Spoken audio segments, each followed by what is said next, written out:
The arrangement of my name for the NSS registration, and because they are on strike, I can't do it because they can't do anything about it unless they are back from the strike before they can change it for me. So which offices did you go to, and in fact what do you need a name arrangement for? The name on my Ghana card is different from the one on my student administration portal. Okay. So unless they are matching before I can register my NSS administration. We also understand that the IT services on campus is currently being affected from Monday when they declared a strike up until now. So administrative activities here on the Ekow University campus is heavily affected. And so this is what we can report from the Ekow University campus. My name is Emmanuel Bright-Kweku. Meanwhile, the Education Ministry has expressed concern about the strike. Its Media Relations Officer, Hashmin Mohammed, says the minister will meet the striking unions in the coming days. He spoke to JoyNews.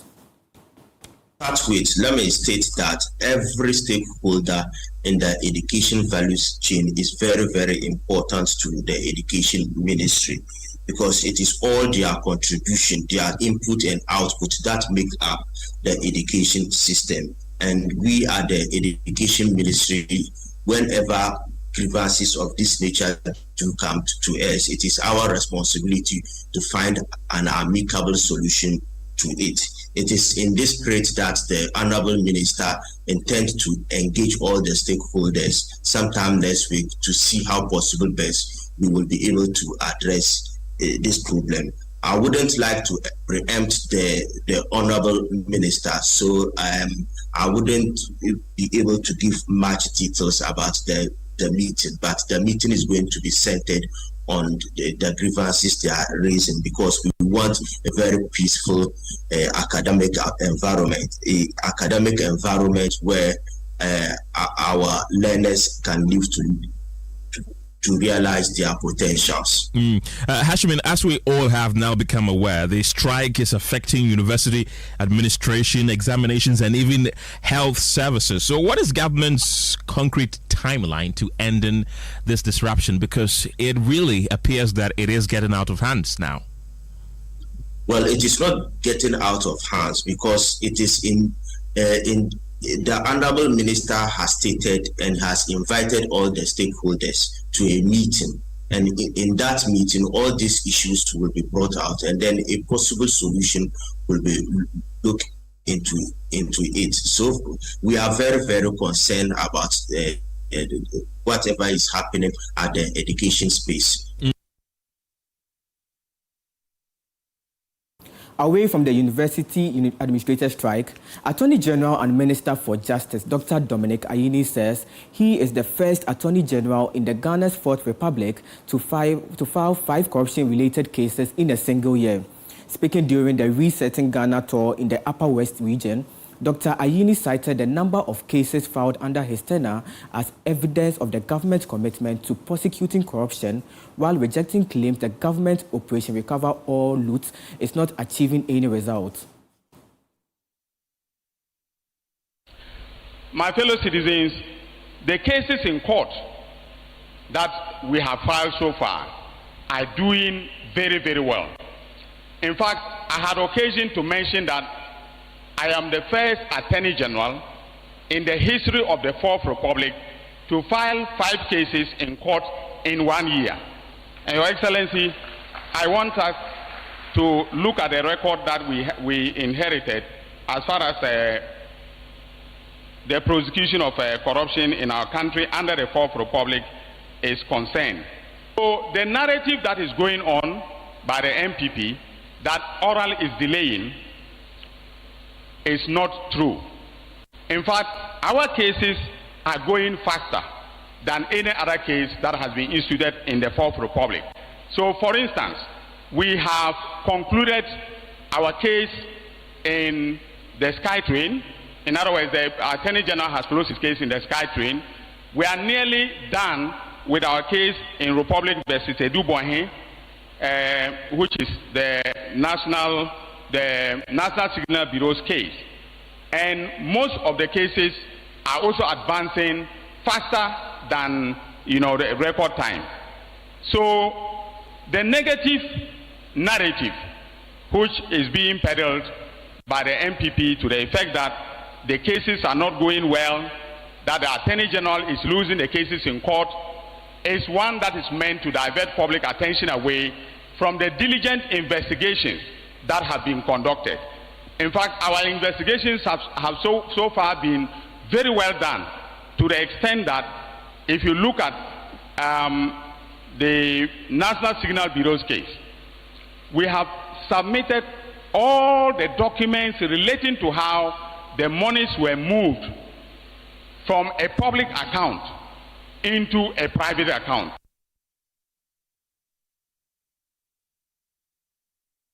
The Attorney General also criticized expenditure on the construction of the National Cathedral, arguing that the funds could have been used to complete some of the stalled hospitals under the former government's Agenda 111 program. He made the remarks on Thursday in the Upper East region. It is better to complete Agenda 111 than to spend money on a national cathedral. Yes, ladies and gentlemen, you may laugh, but there has been a resurgence in messaging about the National Cathedral by very eminent religious people. I want to say this. The money that was spent on the National Cathedral, from the report of PwC that was presented to me just last Friday, and Mr. President, I'm sorry about this because I have not briefed you on it yet, but I have the report. You don't build the house of God in the manner in which they went about it. That is all that I can say. But the important message is that the money could have been used to complete the district hospital. Moving on, the new Defense Minister, Kenneth Gilbert Ejay, has pledged to strengthen Ghana's security against external threats as neighboring countries battle insurgency. He says his tenure will prioritize modern reforms and technology to protect the country's territorial integrity. He spoke at an official handing over ceremony at the Ministry of Defense. There's more in the full report by my colleague Fatal Bayaga. Gideon Bamford reporting. Honorable. The new minister received a rousing reception from military and naval contingents who mounted a guard of honor to officially welcome him into his new role. Kenneth Gilbert Ejay is succeeding the late minister Edward Omaneboma, who was killed in a helicopter crash in the Ashanti region last year alongside 7 others. Ejay, who was recently transferred from the Ministry of Works, Housing and Water Resources by President Mahama to lead the ministry, says he is committed to protecting the country's security. While the defense sector may be familiar to me, the security environment has considerably changed in recent times. The security landscape today is more complex, interconnected, and unpredictable than it was a decade ago. Our region continues to confront violent extremism and terrorism, transnational organized crime, illicit trafficking, maritime insecurity, cyber threats. The defense sector must remain responsive to this changing environment. We must continuously review and strengthen our doctrine and strategies.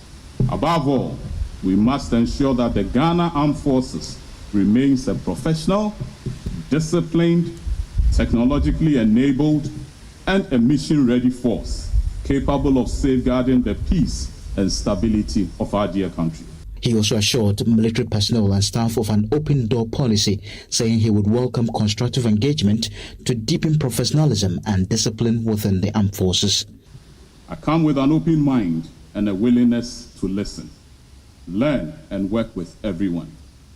I intend to maintain an open-door policy that encourages frank, professional, and constructive engagement at all levels. The Finance Minister and former Acting Defense Minister, Kassala Tuforsen, while pledging to fully support the new minister, urged him to go beyond manpower-heavy approaches and adopt technology-driven strategies and defending the country. You have my full support and goodwill. To the Ministry of Defense, I believe the time has come to change our strategic posture. The future of defense cannot remain manpower-heavy. It must become technology-led, intelligence-driven, and agile. For Deputy Defense Minister Ernest Brojejemfi, the entire military will support and cooperate with the new minister to maintain unity and achieve the country's security objectives. We assure you of our full cooperation and support, and we look forward to working under your leadership to advance the President's vision of resetting Ghana by safeguarding the territorial integrity of our nation. For JoyNews, Fatau Bayaga, Accra. Let's talk about security and religion, because the National Peace Council is warning that Ghana could face more religious tensions if mechanisms are not put in place to contain provocative acts before they escalate into violence. The warning follows recent tensions between Christian and Muslim groups, prompting the Inspector General of Police to convene an interfaith meeting with leaders of the two major religious communities. My colleague Stephen Mensah reports on the maiden meeting as religious leaders commit to working together to protect Ghana's peace. The three persons at the center of the recent religious tensions, who have since been granted bail, embrace each other in a symbolic show of reconciliation as leaders from the major faith groups work to bring the tensions to an end. Inspector General of Police Christian Tete Yohonu is urging religious leaders to use their influence to calm tensions and protect Ghana's peace. The police have acted proactively and set the wheels of justice in motion, but the police action alone cannot heal a fractured spirit. Law enforcement can restrain hands, but only faith, leadership, and conscience can heal hearts. Today, I appeal directly to your moral authority to join me in calling for absolute calm and immediate return to peaceful coexistence. The Muslim community is also calling for restraint, with spokesperson for the National Chief Imam, Sheikh Aremia Al-Shaributu, stressing the need for continued peaceful coexistence. For us, peace is fundamental to our dedication and devotion to God, because He, by His attribute, is peaceful, and indeed He is the source of peace. And the best that He offers us as humans for a more purposeful and meaningful survival. The Christian community, on its part, is pushing for sustained peace, stressing that stability remains critical to the country's long-term development. And our ability to live together in peace remains one of our greatest strengths. As religious leaders, we occupy positions of tremendous influence in our communities. Our words can promote understanding, tolerance, and unity.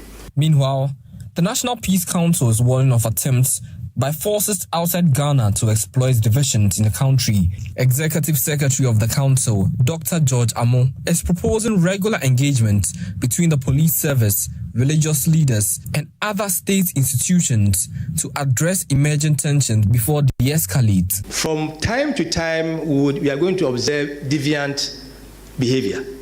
It is part of the growth of societies. Let us acknowledge that. But the beauty of any growing democracy is how it is able to rise up in times of that situation. So it will come. So my senior, the president boy, it will come. But we will manage it. Stephen Mensah for JoyNews. Moving on, the Senior Staff Association of the Judicial Service of Ghana says it will strengthen collaboration with management and other organizations to improve court facilities and enhance the effective justice delivery of judicial services. Now speaking at the close of the association's 2026 Delegate Congress in Sudan, the president, Maurice Suta Marilyn, who has also been retained for another term, said the association will also pursue capacity-building initiatives, strengthen staff welfare policies, and invest in capital assets to support the association's long-term sustainability. Precious Semevo has more in the following report. At the end of what has been described as a successful delegate congress of the Senior Staff Association of Judicial Service of Ghana, SAJUG, new regional and national executives have been elected for the next 4 years. Led by the President, Maureen Suter Marilyn, the national executives were by acclamation given another 4-year mandate. The union pledged to partner judicial service management to ensure the implementation of CI 141 for the benefit of members. The SAJUG president says more needs to be done to create a conducive working environment for effective judicial service delivery. She also expressed readiness to collaborate with relevant organizations to improve court facilities and staff welfare. We should expect improved court infrastructure. We are looking at partnering with international organizations and local organizations as well to be able to adopt some of the courts and at least do some minor refurbishments for staff, because some of our facilities are not in good shape. We are also looking at implementing more welfare policies. We already have existing ones. We are looking forward to enhancing them. We are also looking forward to investing in capital expenditure, capital assets, that will help the association, especially in landed properties. We already have a land in the Western region for staff, and for the association, we'll be developing that. To enhance the image of the judicial service and improve justice delivery, she also underscored the need to prioritize staff capacity building. They should expect capacity building. It's one of the things that we are very passionate about. A few years ago, I think in 2024, we embarked on a regional tour to educate them on the code of conduct. And we are still going to intensify that. Because we have a large workforce, we understand that as our institution sometimes is constrained in terms of resources, and so we are unable to reach the larger population. So that's how come we are taking it upon ourselves to educate them on the offenses and also all kinds of more practices that will impede justice delivery. So all of that will fall under capacity building. Precious Semevo, JoyNews, Sunyai. You are still watching Joy Newsroom. I am Nicholas Ekow. Yamoah. We are taking a short break. We have more news after it.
Night study session, endless assignments, and now these urchins and mosquitoes.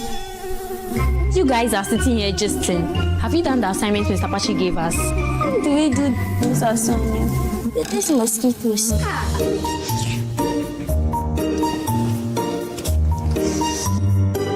me quickly upload this and deal with these mosquitoes.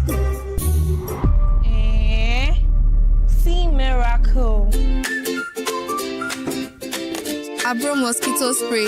Solution to keep your home mosquito free. Mom, this is what I call a good night's sleep. Oh yes, baby. With Abra Mosquito Spray, you get to sleep comfortably and wake up refreshed. Marketed and distributed by Kosharish Ghana Limited, number 5 Sprintex Road, Accra, Ghana. Please call 0243-690-066. Abra Mosquito Spray. One blast, total protection. To complement brushing, use a mouthwash daily to reduce harmful bacteria that cause bad breath, tooth decay, and plaque which can lead to bleeding gums. Rinse Fresh Go. For the maintenance of oral hygiene and healthy gums, you need Nesta Antiseptic Mouthwash with chlorhexidine digluconate. Effective for the treatment and prevention of bleeding or irritated gums, mouth ulcers, plaque, and bad breath. Rinse Fresh Go. Get the confidence and protection of long-lasting fresh breath with Nesta Antiseptic Mouthwash. Rinse Fresh Go. Available in original and fresh mint flavors. Manufactured and distributed by NS Chemist Limited. This advert is FDA approved. Discover Willow Lane in Sakumono, one of Ghana's most prime community. These expertly designed 4-bedroom homes feature a private elevator, 4 ensuite bedrooms, private balconies, walk-in closets, and a gourmet kitchen and a maid's quarters. Perfect for families, executives, investors, and retirees.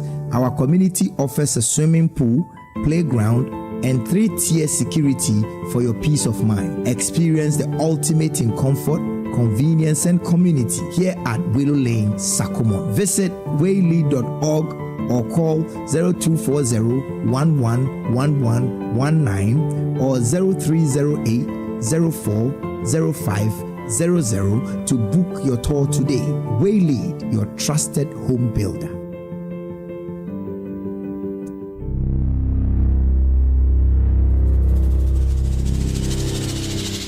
This August, the Super Morning Show is done pretending. Sustainability isn't just tree planting. It's whether the systems we depend on actually last. Lights that stay on, water that reaches the bucket, food that nourishes people instead of rotting away, roads that take us home instead of taking our lives. When things keep failing, that's a sustainability crisis. So this month, we're asking why. Why land guards still run our neighborhoods? Why food rots in bins while our neighbors sleep hungry? Why the road that killed your cousin still has no signage? Why half the water you pay for never reaches your bucket? Uncomfortable? Good. That's the point. Stay tuned to the Super Morning Show throughout August for Joy Sustainability Month. Sponsored by MTN and Momo.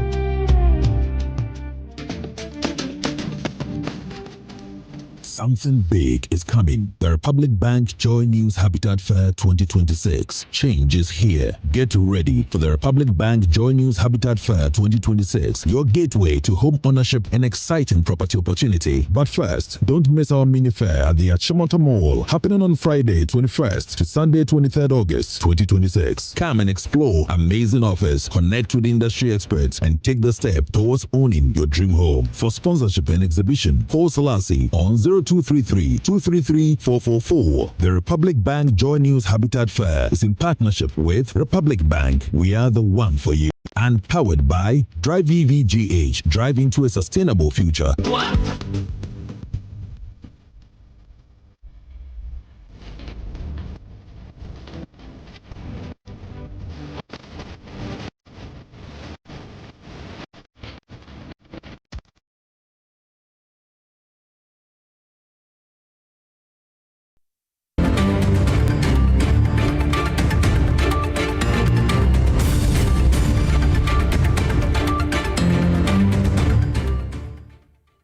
Welcome back. Thank you for staying with us.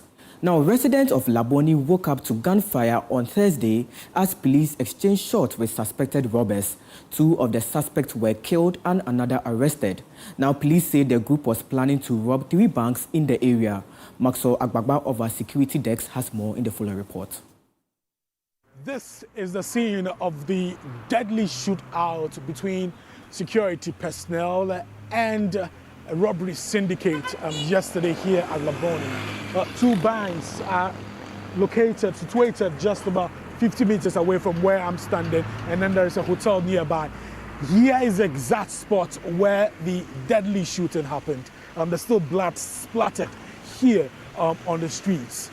Eyewitnesses who've been speaking to me said that the security personnel crossed the robbery syndicate right here. And this is where the shooting happened. They say that the robbers attempted shooting them.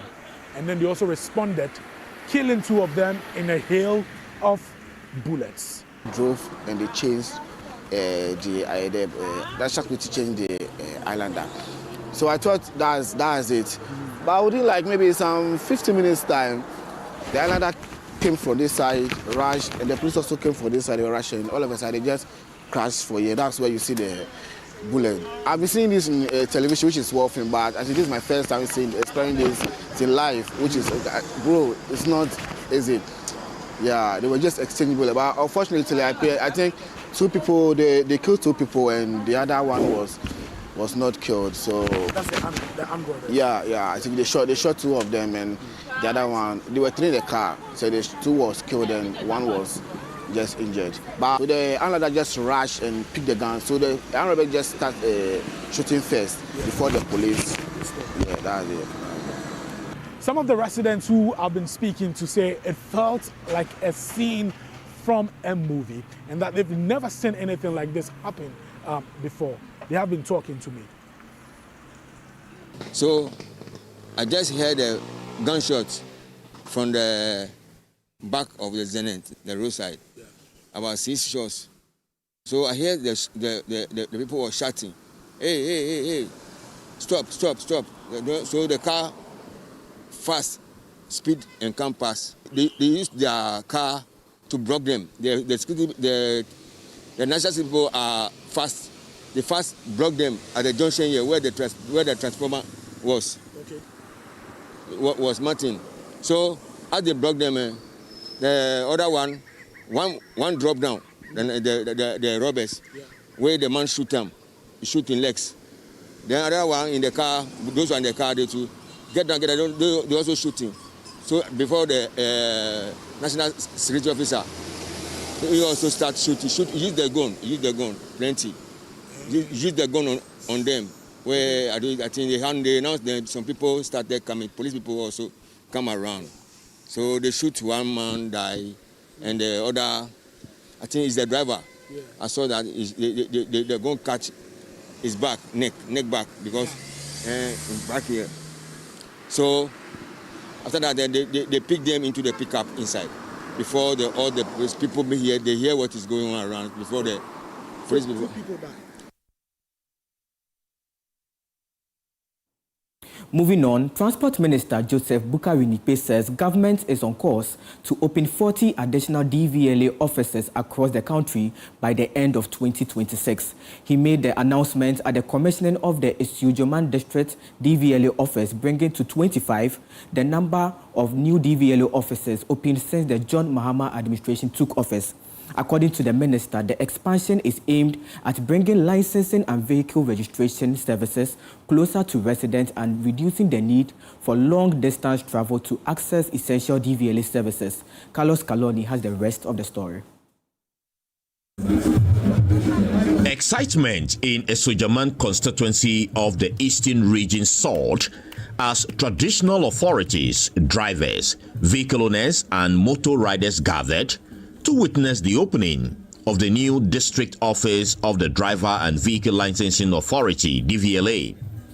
At the commissioning, Transport Minister Joseph Bukari-Nikpe said the facility forms part of government drive to bring DVLA services closer to residents, with plans to open 40 new offices within its first 2 years in office.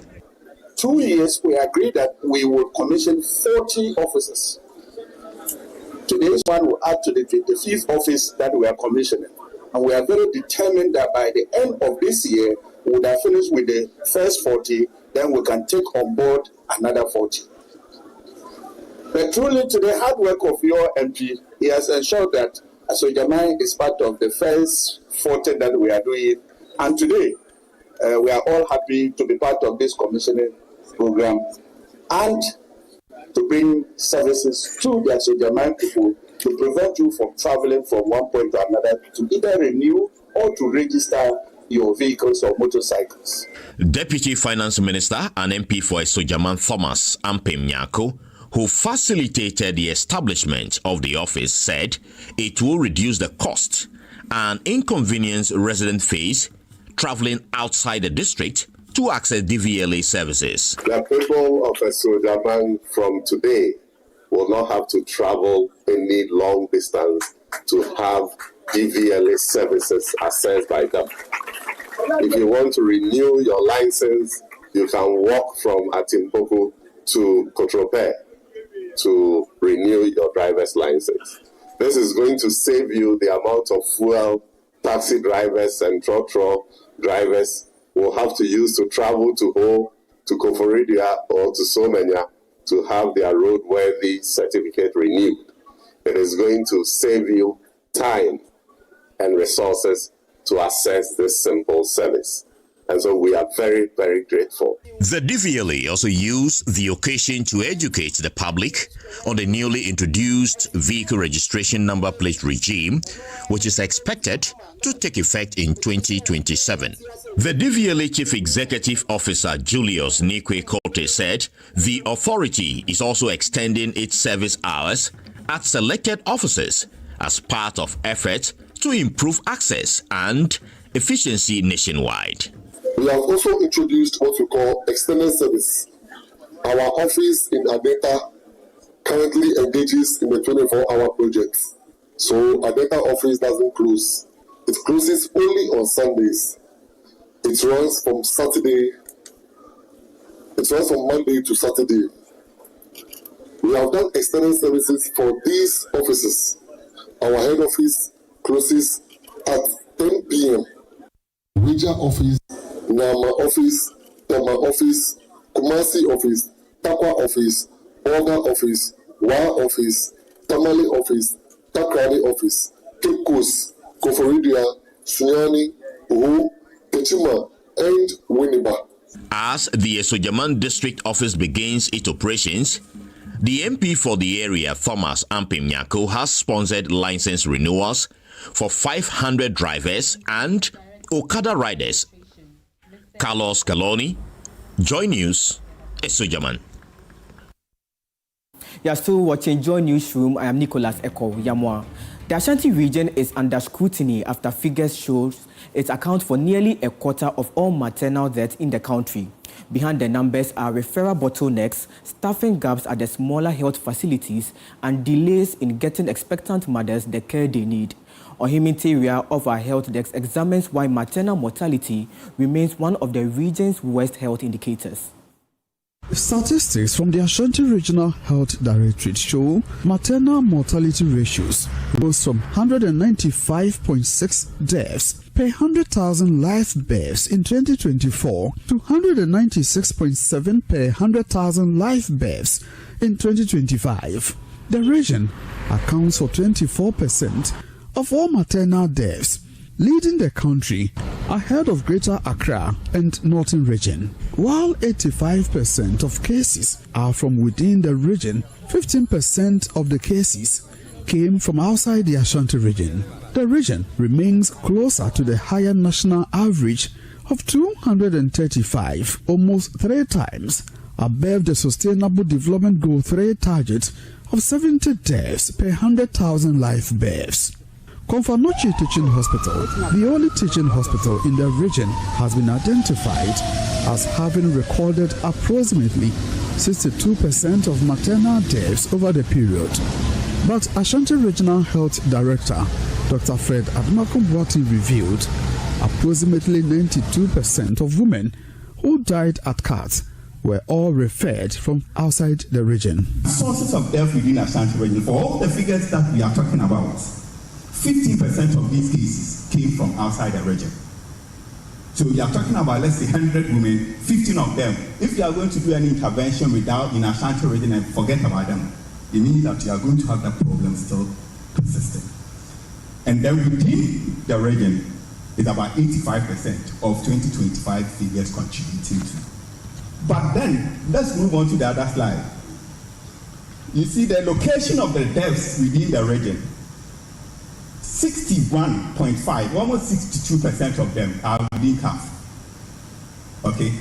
And about 39% of them are outside CAF in Ashanti region. So straight away, when people look at this figure, they will run and go to Konfanochi. Wait small before you go to Konfanochi. This figure will deceive you. But most of the deaths occurring at Konfanochi Teaching Hospital creates the impression and perception of CAT as the source of these deaths. However, If you analyze this trend, it will show you, and we will see it in the next graph, 92% of the deaths occurring in Komfanoche are outside.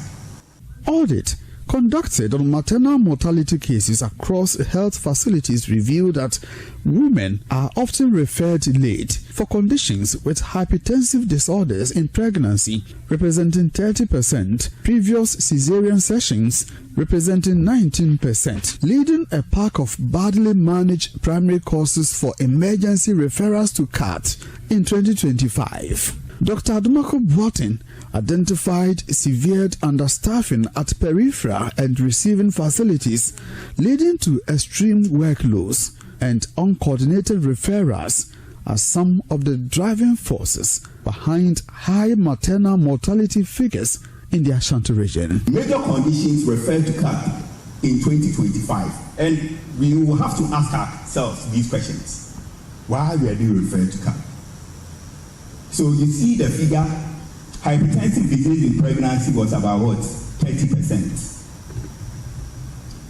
Abnormal labor was about 16%. The question, why would somebody let somebody go? We did the factors responsible for these from audits. When these cases were audited, the first one was inadequate numbers.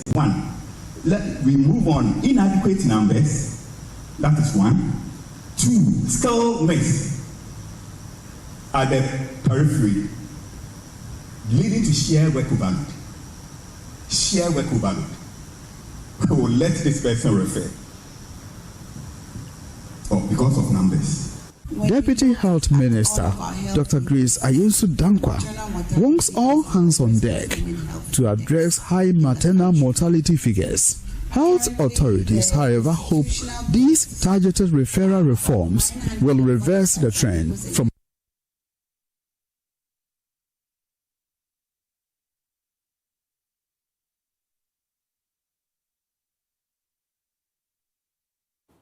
Now, news just coming in indicates that a fire has broken out at Labadi Wireless, affecting several houses. Now, firefighters from the trade fair, ministries and the Accra city stations have since brought the blaze under control. We'll bring you more details on Joy News Prime at 7 p.m. And that's it for Joy Newsroom. I am Nicholas Ekow with Yamoah. For more news, log on to myjoyonline.com. See you at 7 p.m. with Joy News Prime.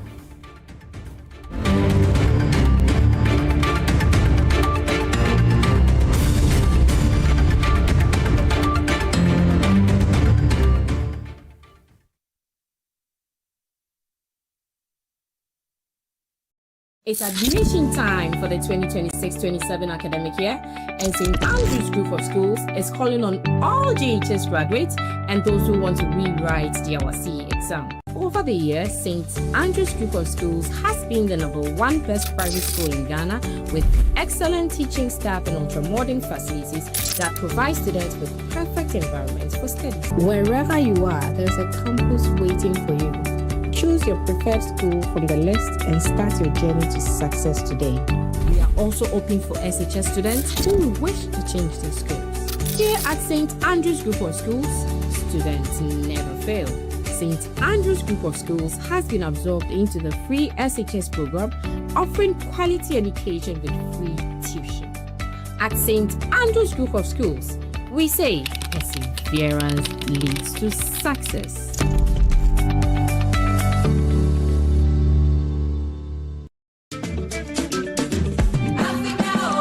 Something big is coming. The Republic Bank Joy News Habitat Fair 2026. Change is here. Get ready for the Republic Bank Joy News Habitat Fair 2026. Your gateway to home ownership and exciting property opportunity. But first, don't miss our mini fair at the Achimota Mall, happening on Friday 21st to Sunday 23rd August 2026. Come and explore amazing offers, connect with industry experts, and take the step towards owning your dream home. For sponsorship and exhibition, call Selassie on 0233-233-444. The Republic Bank Joy News Habitat Fair is in partnership with Republic Bank. We are the one for you. And powered by Drive EVGH, drive into a sustainable future.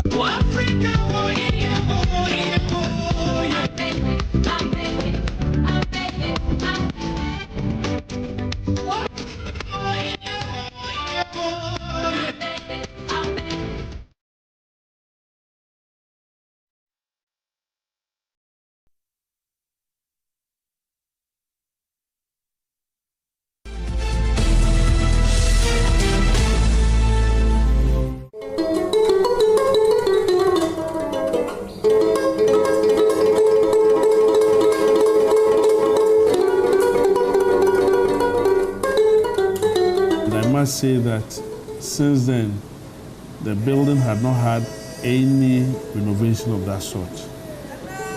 And so as of 2015, it got deteriorating. So part of the roof started falling down. And so we decided to work on. And so by God's grace,